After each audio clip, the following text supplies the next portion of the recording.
Across your world for information, breaking the myths, you will only find something that happened and that is happening. And yes, the facts, what may happen. Stay tuned for all these and more.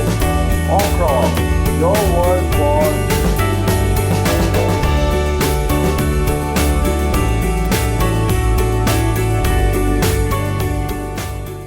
Topic for the day is compliance obligations and evaluation of compliance. Before we get into the topic, thanks to all those who have subscribed to my channel and watching my videos regularly and supporting me. For those who are not, my request is please check out my channel videos, and if you like them, subscribe to my channel and share it with all your contacts. Right, let's get into the topic: compliance obligations and evaluation of compliance. This is a clause which is very important, and more than any other ISO standards, the environmental management system ISO 14001-2015 and ISO 45001-2018, the standard for occupational health and safety management system, it is critical.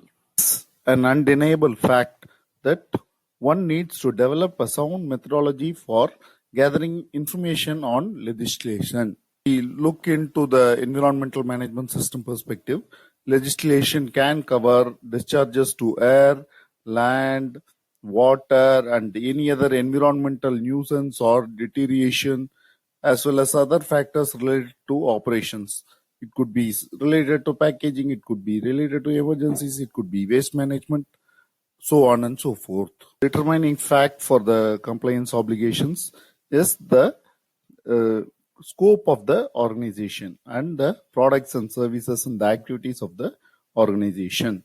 Legislation covering indirect impact can be important for business and should be considered. Communication is a key part of the legislative requirements. If you have to understand, if you have to need to know all the legislative requirements, you need to have a method. For example, if you need to know that this particular process requires kind of license, you need to have a system to evaluate that, identify that. Also other requirements which could be the organization may subscribe to. For example, some codes of practice or such standard methods. We could also consider the corporate or group policies that apply to the site as a other requirement. Will agree that you need to have a periodic review of the legal requirements, and the frequency should be flexible enough to capture all the changes that occur during that period. And these changes in the legislations must be communicated to all the concerned to it is adhered to, and also it is to date. So the key thing is the process for identifying and keeping all the relevant legislation related to compliance obligations up to date, to constantly over the fact that whether all regulations and other requirements that apply to the organization have been identified. It could be labor laws, it could be a Factories Act, it could be environmental laws, it could be something on fire prevention, it could be an industry code of practice, it could be some agreement with the public authorities, and these legal requirements may change from country to country, and it changes with province to province. Even at if you have to say at the Indian level, it is different with different states based on the rules accepted by the states, and also it differs with the location as well. The same principle applies all over the world. It could be for some countries it could be one law. For example, Qatar, you have only one law for the environmental or health and safety legislation. whereas in the countries like Philippines, even it changes with the barangays. The major things would remain the same, but at a minor level, some licensing requirements may change depending on the business and the location. Comes to the environmental laws or the health and safety laws, they have been built up over the years from various range of sources, and they have been created for a reason. There has been something that has happened, some incident that has triggered for that particular law to be amended or to be enacted. So many of the current environmental legislation underpins a number of international agreements. It may be a Rio Declaration, it may be a Montreal Protocol, so on and so forth.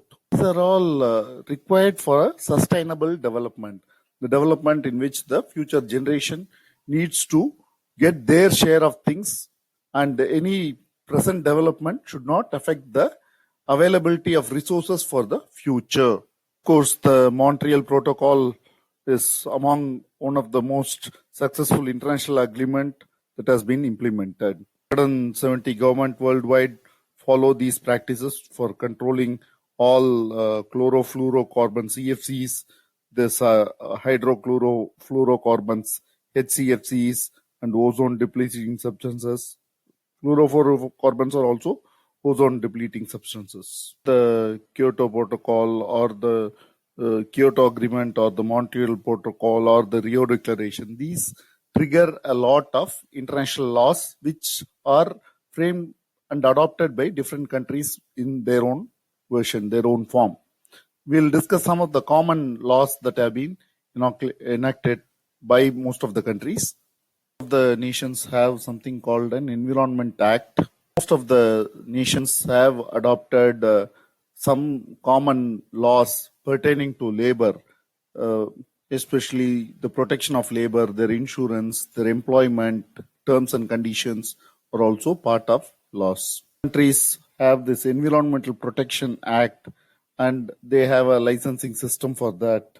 Environmental impact is monitored through licenses when it comes to some serious businesses like mining, where deforestation happens invariably.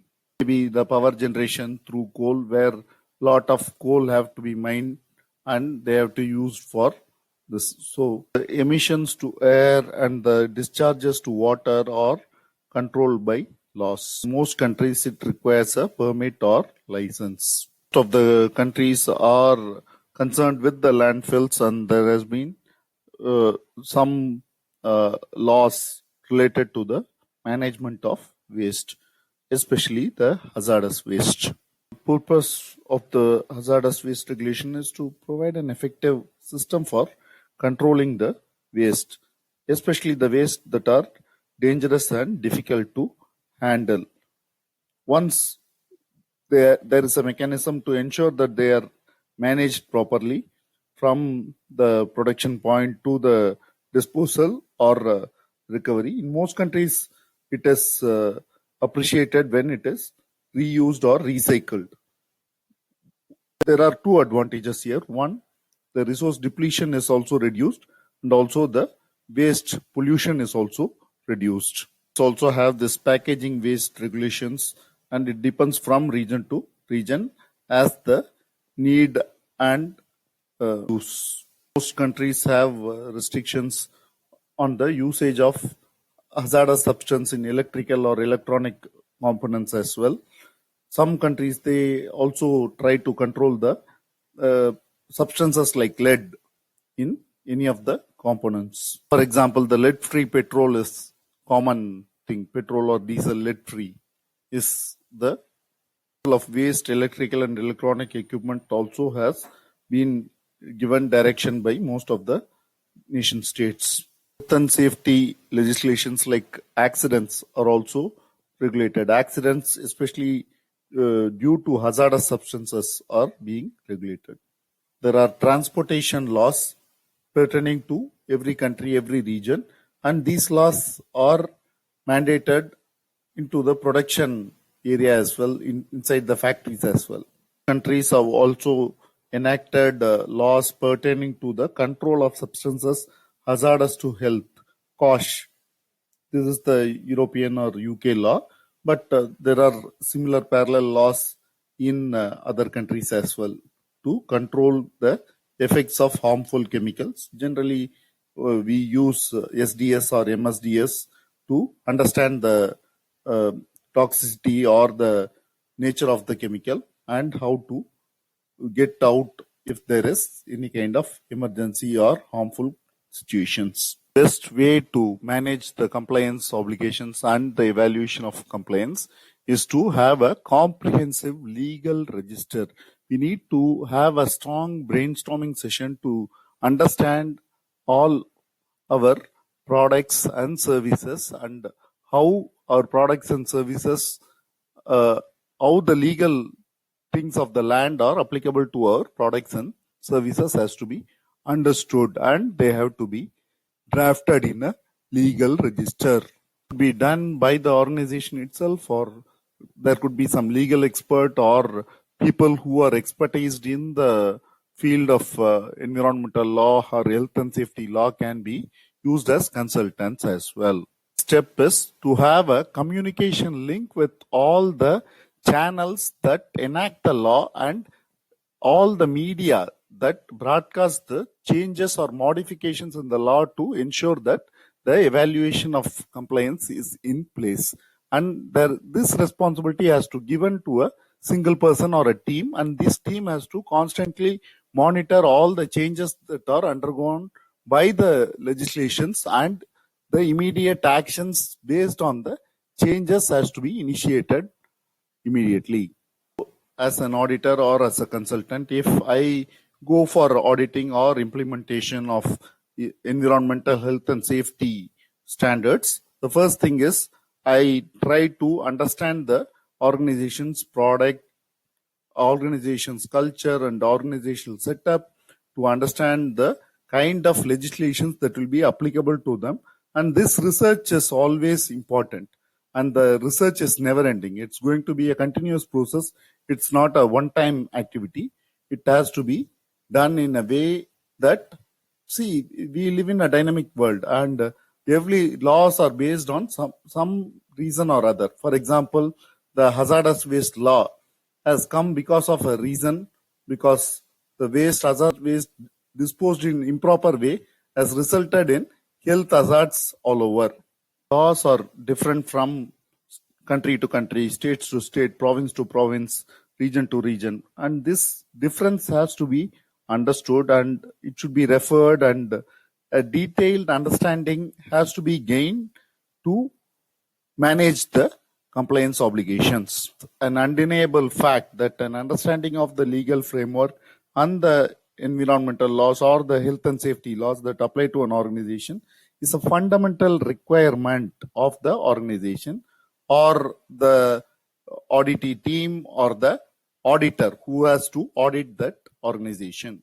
Most of the audit pertaining to occupational health and safety and environment are more of a legal auditing thing, because all the requirements come from the legal point of view rather than the organization's point of view or the customer point of view. Here the customer is the regulatory organizations and the statutory bodies. Always recommended to refer the copies of actual legislation to ensure accuracy, and the auditor or the implementer has to be aware of all the legal overview.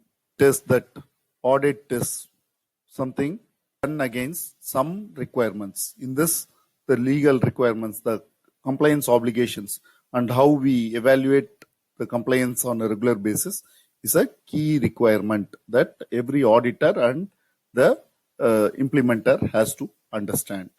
I hope you had a good time listening to the compliance obligations and evaluation of compliance. Hope to see you with similar blog in the future. If you like this video, give me a big thumbs up. Thank you for watching. Bye bye.